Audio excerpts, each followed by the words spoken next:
салом ва рӯз ба хайр бинандаи азиз. сархати хабарҳоро аз студияи марказии радиои озодӣ дар Прага тамошо доред. имрӯз 28 июл аст ва созмони гузоришгарони бидуни марз аз ҳукумати Тоҷикистон хостааст боздошти хабарнигоронро бо иттиҳомҳои сохта бас кунад. беш аз 5 миллион рубли пардохтнашудаи муҳоҷирони кории тоҷикро аз корфармоён гирифта ба онҳо баргардонидаанд. гирифтории 22 арусу домод ба вируси норасоии масунияти бадан ё ВИЧ ошкор шудааст. тафсилоти ин ва хабарҳои дигар дар идомаи барнома. дар як рӯз дар Тоҷикистон 4 наврас ҳангоми обозӣ ғарқ шудаанд. бино ба иттилои кумитаи ҳолатҳои фавқулода, ин 4 нафар ки калонтаринаш 18 сол доштааст, рӯзи 26 июл дар ноҳияҳои шаҳри Нав, Рашт, Данғара, қубодиёну шаҳри Панҷакент ғарқ шудаанд. ҳамчунин намояндагони ин ниҳод дирӯз баъди ҷустуҷӯҳо ҷасади як навраси 16-соларо дар Данғара аз об берун овардаанд. дар ним сол 90 шаҳрванди Тоҷикистон дар ҳодисаҳои нохуш, аксарият ҳангоми шиноварӣ ҷон доданд. Сомонир тасмим дорад дар 5 соли оянда шумораи ҳавопаймоҳояшро ба 10 адад расонад. ҳоло аз 6 ҳавопаймои ин ширкат ҳамагӣ 4 он фаъол будааст. дар ин бора имрӯз дар нишасти фурудгоҳи Душанбе хабар дода шуд. дар ин нишаст имрӯз ҳамчунин дар бораи баҳси ширкати Тоҷикер бо ширкати литвонии Skyroad Leasing ҳам суҳбат карданд.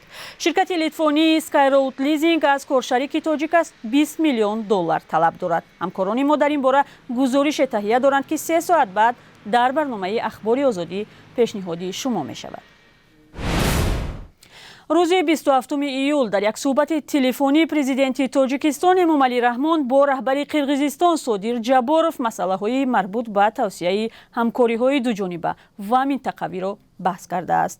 сомонаи президенти Тоҷикистон менависад ки раҳбарони ду кишвар ҷиҳати тақвият бахшидани ин раванд бар асоси саъю талошҳои муштарак изҳори умедворӣ кардаанд. 21 июл президенти Тоҷикистон дар мулоқоти машваратии раҳбарони мамолики Осиёи марказӣ дар шаҳри Чолпонотаи Қирғизистон ширкат варзида дар ҳошияи ин нишаст бо президенти Қирғизистон Содир Ҷаборов дидору гуфтугӯ дошт.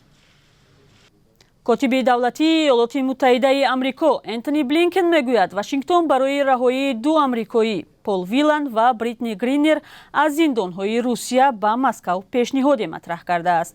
ба гуфти Блинкен айбномаҳои ин ду нафар ҷилои сиёсӣ дорад. дар нишасти хабарии 27 июл дар Вашингтон Блинкен тафсилоти бештар надод ва афзуд ки масъаларо бо вазири корҳои хориҷии Русия Сергей Лавров баррасӣ мекунад.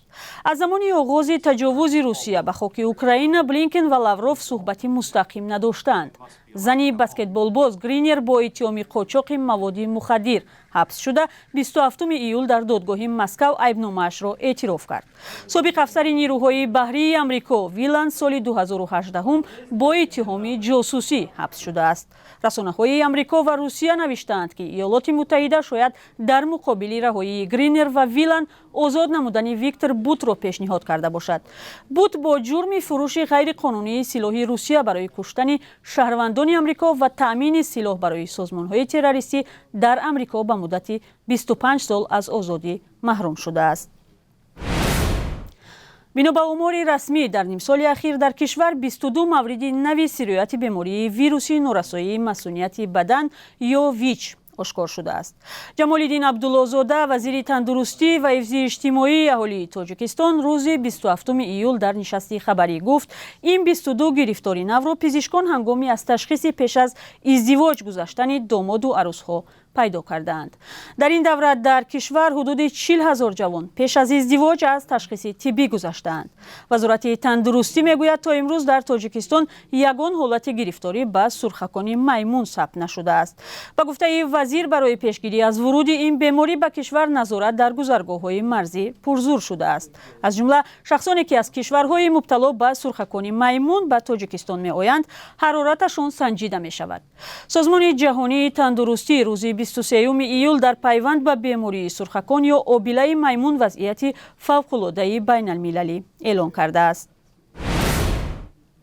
سازمان گزارشگران بدون مرز در گزارش خود بازداشت خبرنگاران تاجیک را به گمان پیوندی به سازمان‌های افراطگرا و استفاده این اصول برای ترسانیدن ژورنالیستان را محکوم کرده است. این سازمان روز 27 ایول در بیانیه اتهام 4 خبرنگار عبدالستار پیر محمدزاده، ذوقی‌بک سعیدامینی، دلیر امام علی و عبدالله غربتی را قلبکی خوانده رهایی آنها را طلب کرده است. ژان کاویل رهبر بخش آسیایی مرکزی سازمان گزارشگران بدون مرز گفته است تاجیکستان باید به بازداشت خبرنگارانی که کمبودی‌ها را آشکار می‌کردند خاتمه دهد. سازمان از افزایش تعقیب و فشار بالای ژورنالیستان در تاجیکستان نگرانی کرده گفته است با هدف بستن دهان خبرنگاران آنها را با اتهام بر دروغ بازداشت می‌کنند. خبرنگاران دوام ماه ایول بازداشت شدند و مقامات آنها را به اتهام‌های گوناگون از جمله همکاری با سازمان‌های ممنوع عیبدار کرده است. نزدیکانشان این اتهامات را ساخته و بافته می‌دانند. در 6 ماه اخیر بیش از 5 میلیون روبل پرداخت نشده مهاجران کوری تاجیک به آنها برگردانیده شده است. وزارت مهنت تاجیکستان اطلاع داده است که این مبلغ‌ها با کمک نمایندگی این نهاد در روسیه از کارفرمایان ستانیده شده است. بیش از 4000 مهاجر تاجیک در روسیه به نمایندگی تاجیکستان از پرداخت نشدن حق کارشان شکایت کردند. در پی این شکایت به اطلاع مقامات تاجیک نمایندگی وزارت مهنت به قضیه دخالت کرده است و کارفرمایان پول مهاجران را برگردانیدند. به گفته مقامات تاجیک همچنین 4 بحث دادگاهی در روسیه با پیروزی مهاجران تاجیک انجام یافته است. شکایت از پرداخت نشدن پول کاری مهاجران از سوی کارفرمایان در روسیه خیلی زیاد است. در چندین حالت مهاجران به نشان اعتراض از این عملی کارفرمایان کارپرتایی کرده بودند. و امروز 28 ایول بانک ملی تاجیکستان 1000 روبل روسی را 167 سومانی و 90 درم معین کرده است. در بانک ملی قرب 1 دلار آمریکایی را 10 سومانی و 26 درم و 1 یورو را 10 سومانی و 42 درم تعیین کردند. این معلومات درباره قرب رسمی اسعار خارجی است. در بانک‌های تجارتی ممکن است قرب روبل و دلار و یورو کمی فرق کند. سپاس از شما بیننده عزیز برای همراهی. تشکر از همراهی و سرخط خبرها را به پایان می‌بریم. بعد 3 ساعت دیگر با خبر و گزارش‌های نو در برنامه اخباری آزادی به خدمت شما برمیگردیم. خدا نگهدار.